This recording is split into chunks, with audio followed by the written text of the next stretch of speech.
For today's video mga guys, dahil sa saro kitang ama-ina ang mga aki na lima, uni, sibot-sibot si nana mo. Kapag katapos kaning pagluto, kaning bunay, ay siriya niya na pang alas 12, masundo pa kang limang aki sa eskwelahan. Wow! Asin ta sibot-sibot nga ni kita, ta gahol na sa oras, alanganin na. Kaya uni si nana mo, sibot-sibot na mekos-mekos kang bunay. Ay ngaya ang video, nag-video pa lang kayo sa kuya guys, ang sa kuyang bunso. Abang nagbibideo siya, nakikisuhay ta salada ako magluto gibunay.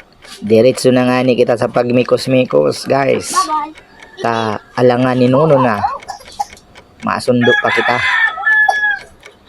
Kaya guys, harap kayo ng buhay kan sanong ama ina, pagwara ang babae sa lawag kang harong, mapagal talaga ang trabaho sa babae, mapagal bilang sarong ina sa lawag kang harong. Kaya shout out sa mga babae na ina at ama sa kanilang mga anak sa loob ng bahay.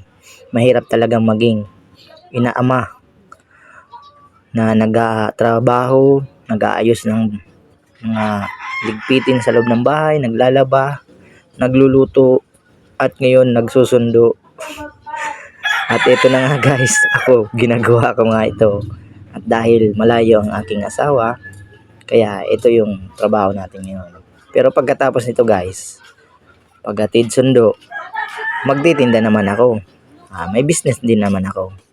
Nagtitinda din ako at sideline habang inaasikaso ko yung mga bata. Tulungan ba bilang mag-asawa?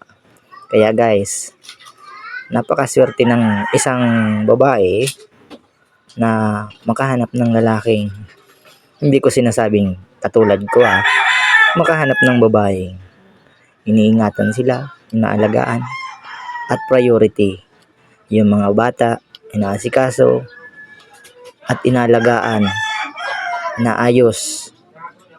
Kaya kayo guys, sana makahanap kayo ng lalaking marunong mag-alaga at marunong sa buhay talaga guys. Kailangan talaga para sa mga mahal natin sa buhay. Kailangan natin yan para matupad ang pangarap. Tulungan